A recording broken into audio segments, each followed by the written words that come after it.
beras import, ayam import, lembu import, everything, termasuk even jagung lah, apa semua kita import.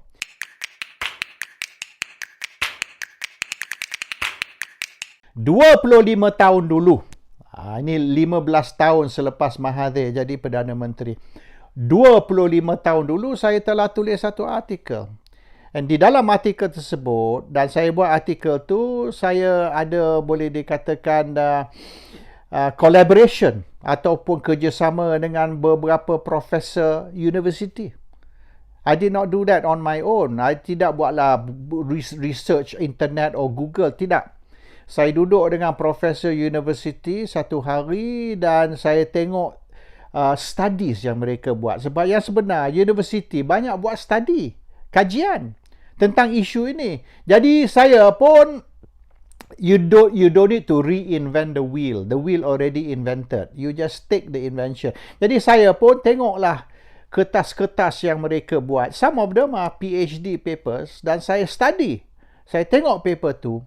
Dan memanglah Malaysia kalau tak kena gaya, if we are not careful, satu hari kelak Malaysia is going to be in trouble.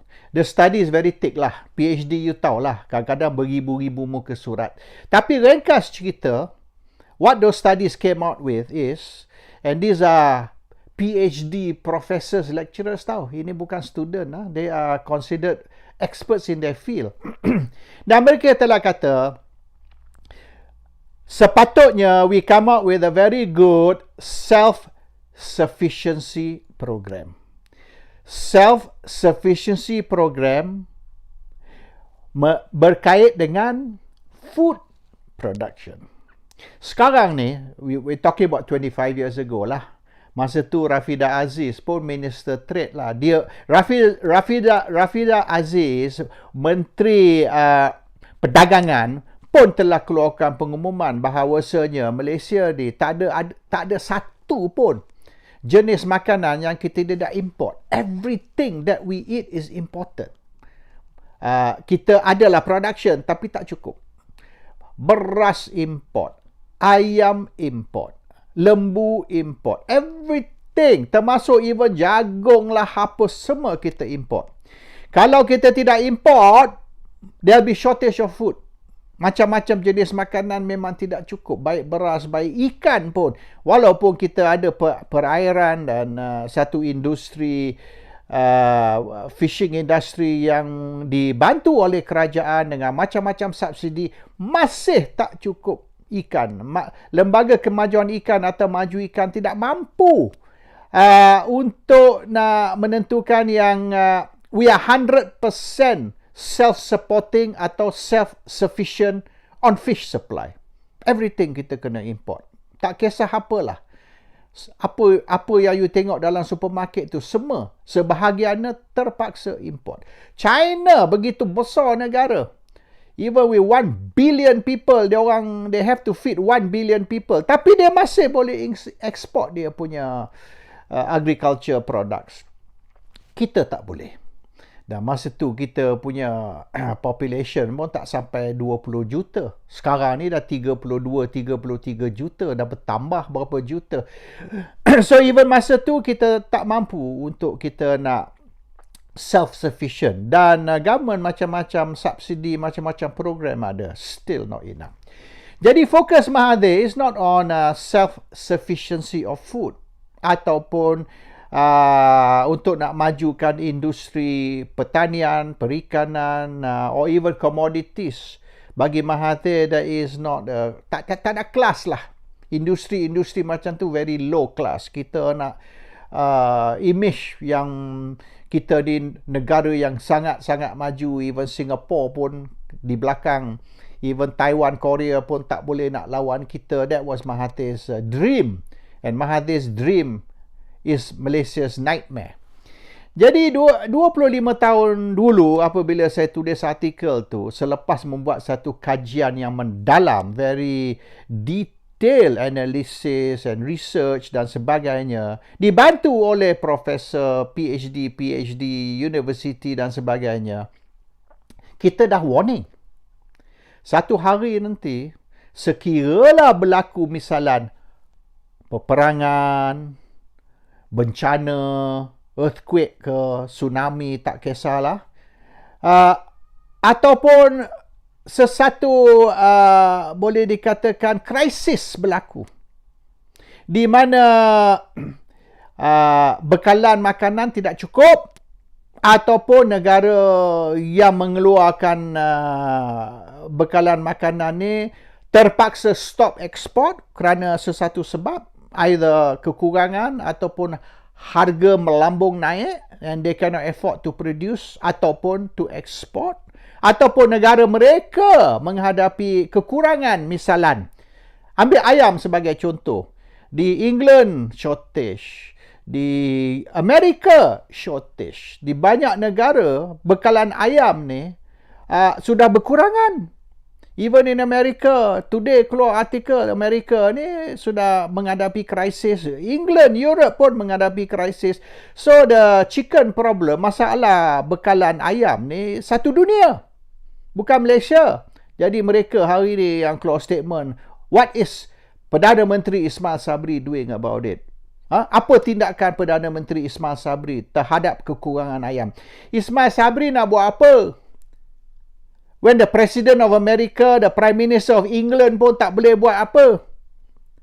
It's a worldwide problem, global problem, not just Malaysia problem. So the problem is, sekiranya berlakulah sesuatu situasi di mana seluruh dunia there is a shortage macam sekarang ni, dan oleh kerana Malaysia ni bergantung sangat kepada import, not local production tidak cukup, ataupun even kita ada local production tapi raw material kena import. Misalan makanan kena import, and the makanan is makanan ayam tu jadi mahal sangat, cannot afford to import.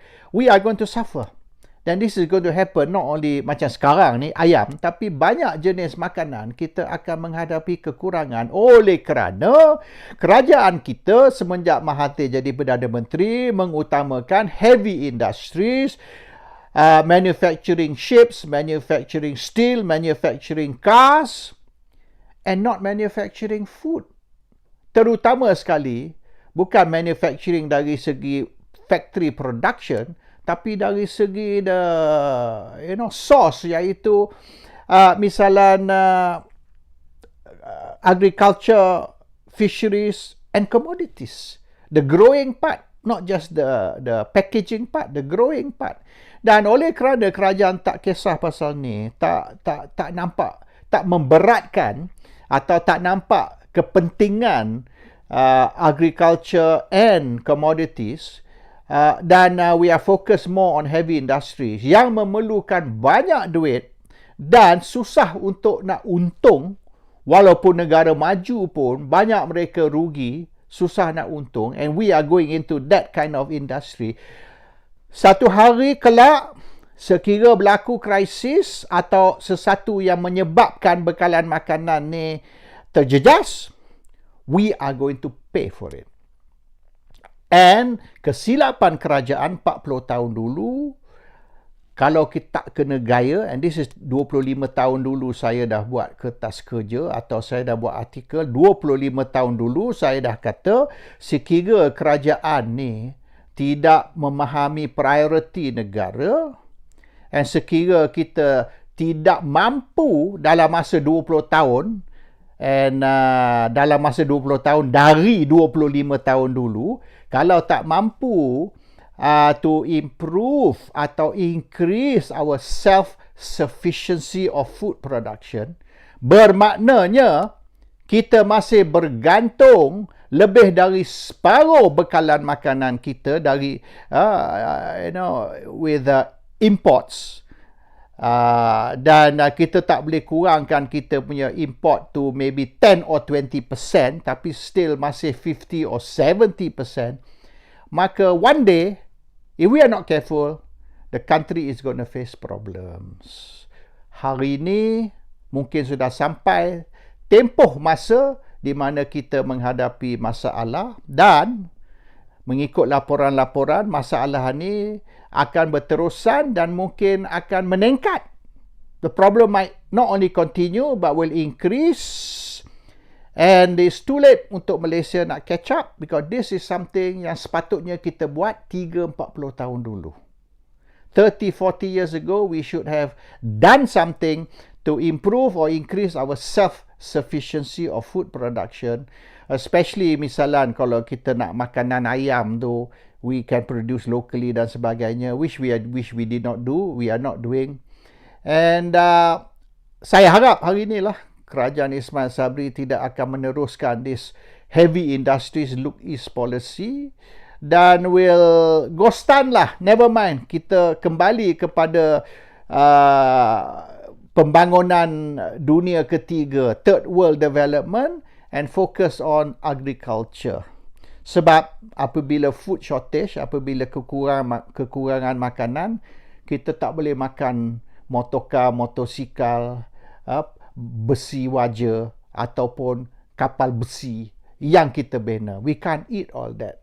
And if we think that becoming a heavy industry nation ataupun boleh katakan an industrial nation akan membantu kita menjadi first world, tengoklah banyak negara, baik Italy, baik Portugal, Spain, England pun.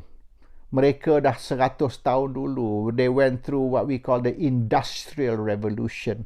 200 years ago, 100 years ago, dia orang dah experience Industrial Revolution. Semasa tu, Malaysia masih kampung. Masa tu Malaysia masih dijajah oleh Belanda dan lepas Belanda diambil alih oleh British. They were already industrial nation, industrial revolution, and today they are facing a lot of social problems oleh kerana they are facing a lot of financial problems. And the social problem they are facing is because of the financial problem. Dan is that what the government is planning for the next 100 years untuk rakyat Malaysia? Kalau tak kena gaya, satu hari kelak, orang Melayu akan pergi menjadi maids ataupun akan menjadi kerja buruh di Filipina, Indonesia dan mungkin Thailand juga. Sekarang ni we bring in the maids from Indonesia. One day Malays will go to Indonesia to become maid.